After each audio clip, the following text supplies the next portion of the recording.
Pada tanggal 6 Agustus tahun 1945, sebuah bom atom dijatuhkan di atas kota Hiroshima, Jepang oleh Amerika Serikat yang menurunkan moral dan semangat tentara Jepang di seluruh dunia.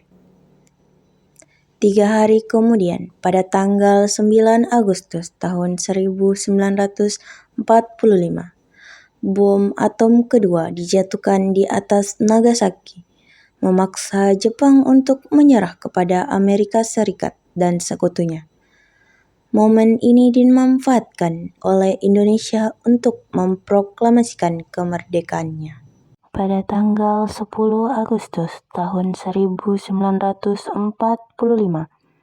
Soekarno-Hatta dan Regimen Widyodiningrat diterbangkan ke Dalat, Vietnam, untuk bertemu dengan Marsikal Terauchi. Mereka diberitahu bahwa pasukan Jepang berada di ambang kekalahan dan akan memberikan kemerdekaan kepada Indonesia. Soekarno, Hatta, dan Regimen, saya sebagai utusan pemerintahan Jepang akan memproklamasikan kemerdekaan Indonesia sesuai dengan janji pemerintahan negara Jepang. Bagaimana cara Jepang memberikan kemerdekaan kepada Indonesia? Dengan memproklamasikan kemerdekaan bangsa Indonesia, dan itu tergantung cara kerja PPKI. Ya, saya setuju, karena PPKI adalah badan yang bertanggung jawab untuk memproklamasikan Indonesia. Saya sependapat dengan Anda dulu, tetapi kita harus secepatnya memproklamasikan kemerdekaan Indonesia ini. Maaf, tetapi pihak Jepang meminta proklamasi kemerdekaan Indonesia paling cepat tanggal 24 Agustus 1945. Baiklah, jika kalau begitu pendapat Anda, maka saya akan memikirkannya kembali, karena kami akan membicarakannya dengan PPKI terlebih dahulu. Baiklah semuanya, kami pamit undur diri. Pada tanggal 14 Agustus tahun 1945, Jepang menyerah kepada sekutu tanpa syarat. Berita kekalahan tersebut sangat dirahasiakan oleh Jepang, bahkan semua stasiun radio disegel oleh Jepang. Tetapi ternyata siaran tersebut tertangkap di Indonesia dan didengar oleh Sultan Syahrir.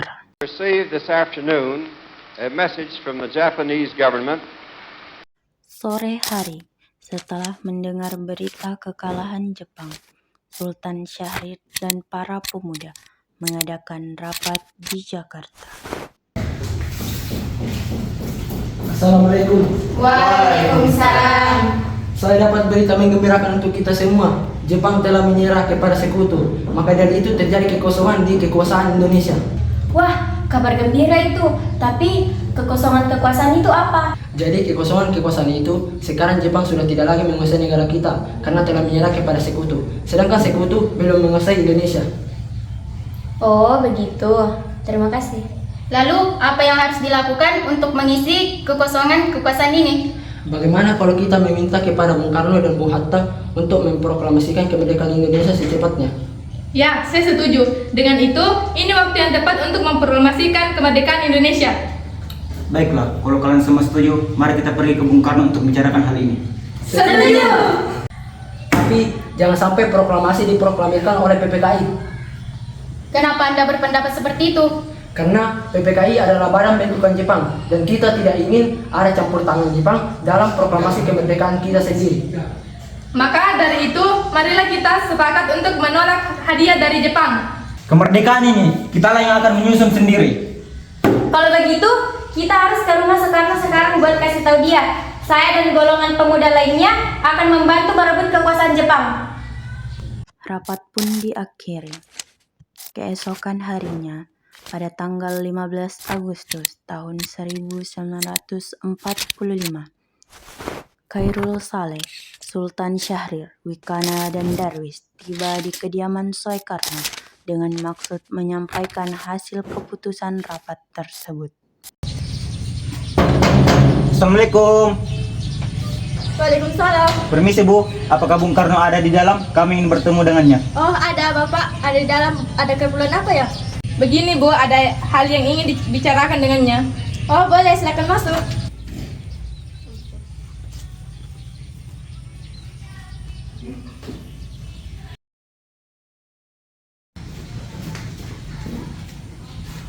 Bapak, ada yang datang mencari. Ya Bu, siapa? Para pemuda datang mencari, katanya ingin berbicara hal penting. Baiklah, saya akan menemui mereka.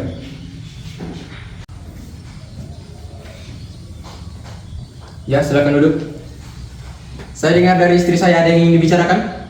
Begini, kami telah mendengar berita bahwa Jepang telah menyerah kepada sekutu. Oleh karena itu terjadi kekosongan kekuasaan di wilayah Indonesia. Jadi kami kemarin melakukan rapat dan kami semua setuju bahwa Bung Karno dan Bung Hatta agar secepatnya melakukan proklamasi kemerdekaan Indonesia. Secepatnya, mungkin akan selesaikan setelah berunding dengan anggota PKI lainnya tentang masalah ini. Kami tidak berharap Anda untuk merundingkan kepada PKI terlebih dahulu, karena kami khawatir Jepang mengetahui rencana kita dan Jepang menghalangi untuk Indonesia merdeka. Apa kalian tidak memikirkannya? Bahaya yang kita dapat ketika kita sedekat itu untuk memproklamasikan Indonesia, Jepang pasti menyerang kita. Justru itu, sekarang ini Jepang bukan lagi penguasa di Indonesia. Jadi untuk apa kita menyiapkan kesempatan ini? Baiklah, tapi berikan saya kesempatan untuk memperundingkan dengan para golongan tua.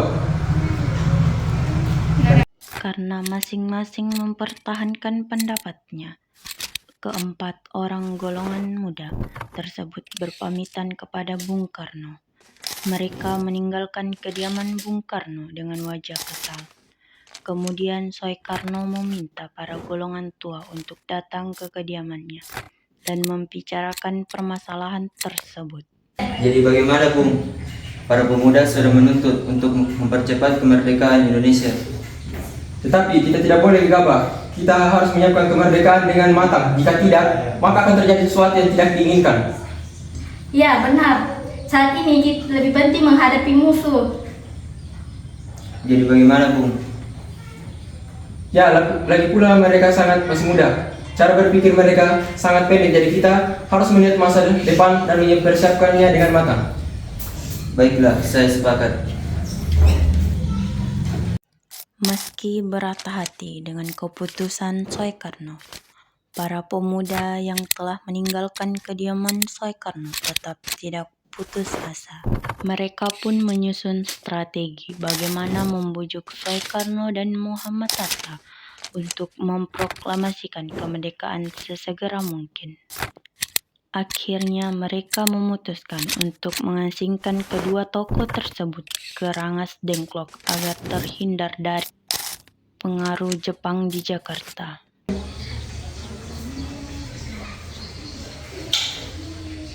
Sekarang apa yang harus kita lakukan sementara para golongan tua tidak mengikuti keinginan kita? Bagaimana kalau kita asingkan Bung Karno dan Bung Hatta keluar dari Jakarta agar mereka tidak terpengaruh oleh Jepang? Tapi kemana ya? Bagaimana kalau kita ke Rengas Dengklok? Ya, bagus. Saya setuju dengan itu. Apakah kalian semua setuju? Setuju. Pada malam hari, Insinyur Soekarno dan Muhammad Hatta dibawa oleh sekelompok pemuda menuju Rangas Dengklok. Rombongan ini berangkat dari kediaman Soekarno yang dikawal oleh pasukan peta. Assalamualaikum. Waalaikumsalam. Jadi gini Bung. Assalamualaikum. Waalaikumsalam. Ada apa? Jadi begini Bung. Rombongan Insinyur Soekarno dan Muhammad Hatta tiba di Rangas Dengklok dengan selamat pada waktu subuh. Tanggal 16 Agustus tahun 1945. Soekarno-Hatta berada seharian penuh di sana. Hatta, apa tujuan kalian membawa kami berdua ke sini? Kami ingin membicarakan kembali tentang proklamasi ini, Bung. Bukankah Soekarno sudah mengatakan masalah ini akan dibahas di sidang PPKI? PPKI itu buatan Jepang. Kami ingin memproklamasikan kemerdekaan Indonesia tanpa campur tangan Jepang. Bagaimana jika perkataan Jepang hanyalah janji manis belaka? Dan apa yang akan kalian lakukan? Tak selamanya kita harus menunggu janji Jepang itu. Kita harus memproklamasikannya sekarang juga. Tenang saudaraku sekalian, mari kita selesaikan masalah ini dengan kepala dingin. Tolong lepaskan ikatan Bung Karno dan Bung Hatta. Saya mengerti tentang pertimbangan kalian berdua mengenai proklamasi ini. Kami memang belum bisa mempertimbangkan masalah ini dengan baik. Saya yakin kita akan bisa memanfaatkan situasi ini, kesempatan tidak datang dua kali. Tetapi apakah kita bisa? Apakah semua ini bisa kita lakukan? Tentu mungkin, asalkan kita berusaha bersama, kita pasti bisa. Lagi pula, para pemuda di Jakarta sedang menyusun strategi pertahanan untuk mencegah serangan Jepang yang tidak menerima proklamasi dari bangsa kita. Jadi bagaimana Bung Karno? Baiklah kalau begitu, saya akan proklamasikan kemerdekaan ini tanpa campur tangan Jepang.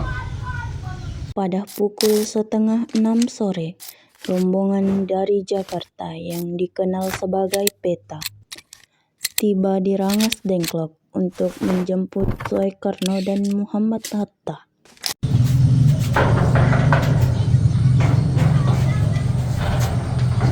Syukurlah kalian baik-baik saja. Jadi bagaimana keputusannya? Kami setuju bahwa kemerdekaan Indonesia dilakukan tanpa campur tangan Jepang. Lalu bagaimana kita akan melaksanakannya? Bagaimana jika besok? Ya, kita akan melaksanakannya besok pagi-pagi.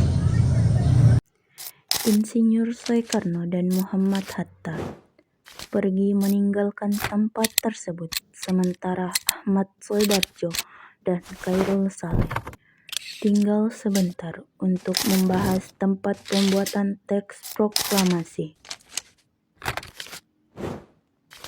Selesailah perundingan di Rangas Dengklok. Semua anggota golongan muda maupun tua kembali ke Jakarta untuk membahas lanjut rencana proklamasi kemerdekaan Indonesia tanggal 17 Agustus tahun 1945. Assalamualaikum. Waalaikumsalam. Ya, apa ada yang bisa saya bantu? Kami ingin bertemu dengan Laksamana Maeda. Oh, sebentar saya panggilkan dulu. Ya, ada apa? Maaf mengganggu, kami perlu tempat untuk membicarakan kemerdekaan yang akan dilaksanakan esok hari. Apakah benar begitu? Kalau begitu silahkan masuk.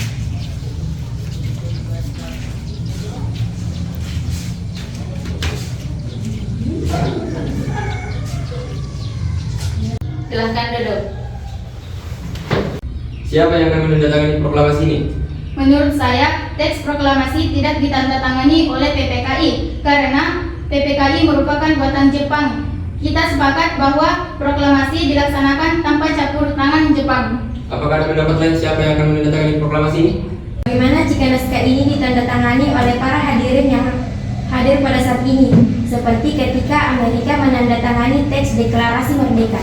Jangan, kita tidak boleh mengikuti bangsa lain, kita harus berbeda dari bangsa lain, Bung. Lalu bagaimana Bung Karno?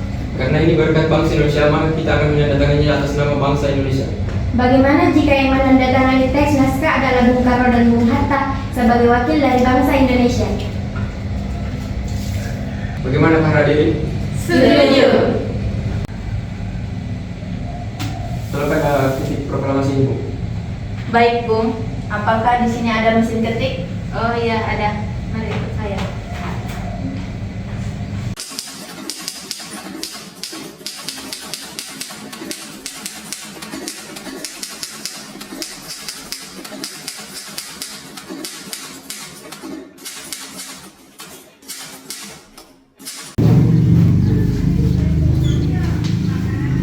Alhamdulillah, Bu, semuanya berjalan dengan lancar. Terima kasih telah menemani saya di masa-masa sulit ini. Ya, terima kasih kepada Allah yang telah memberikan kita kesempatan untuk memproklamasikan kemerdekaan kita. Oh iya, apakah kalian sudah merencanakan bagaimana proklamasi akan berlangsung besok? Sudah, Bu, kita akan melakukan upacara bendera yang diiringi lagu Indonesia Raya, karya Bung Supratman. Oh iya, bukankah kita belum punya bendera? Lantas bagaimana? Bagaimana kalau Ibu saja menjahitnya? Tapi ibu hanya punya kain merah dan putih, Pak. Apakah tidak apa-apa? Tidak apa-apa, yang penting kita punya niat baik. Baiklah, Pak. Ibu punya ide bagaimana jika nama benderanya kita namakan Sangsaka Merah Putih? Baiklah, kita akan menamai bendera kita dengan nama Sangsaka Merah Putih. Baiklah, Pak. Bapak bersiap sana untuk mempersiapkan proklamasi. Oke, Bu.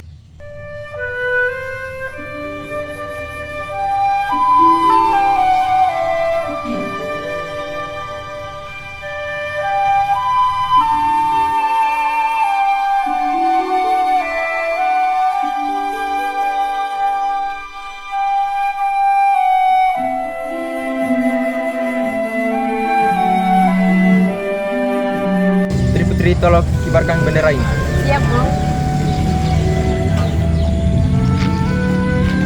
Bendera, siap. Proklamasi. Kami, bangsa Indonesia, dengan ini menyatakan kemerdekaan Indonesia.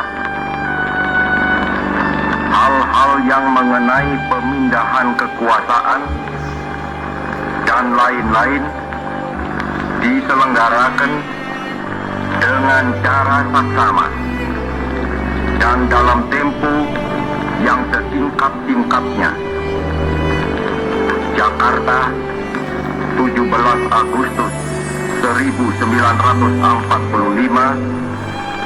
atas nama bangsa Indonesia, Soekarno, Hatta. Naskah teks proklamasi kemerdekaan Indonesia yang merupakan tulisan tangan Insinyur Soekarno sempat dibuang di keranjang sampah. Hal ini dikarenakan tulisan tangan tersebut diganti dengan teks yang disalin oleh Sayuti Melik menggunakan mesin ketik. Namun kemudian diambil oleh Burhanuddin Muhammadiyah sebagai dokumen pribadi setelah berakhirnya rapat perumusan naskah proklamasi pada tanggal 17 Agustus tahun 1945. Pada tahun 1995, Burhanuddin Muhammadiyah menyerahkan naskah tersebut kepada Presiden Soeharto, dan pada tahun yang sama naskah disimpan di Arsip Nasional Republik Indonesia. Behind the scene.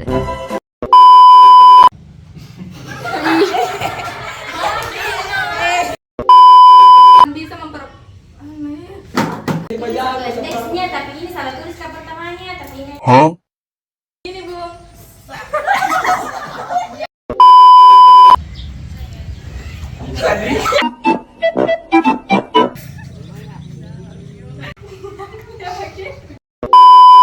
Siapa Bu? Apa tujuan kalian membawa kami berdua ke sini? Kami ingin membicarakan. Baik. Assalamualaikum.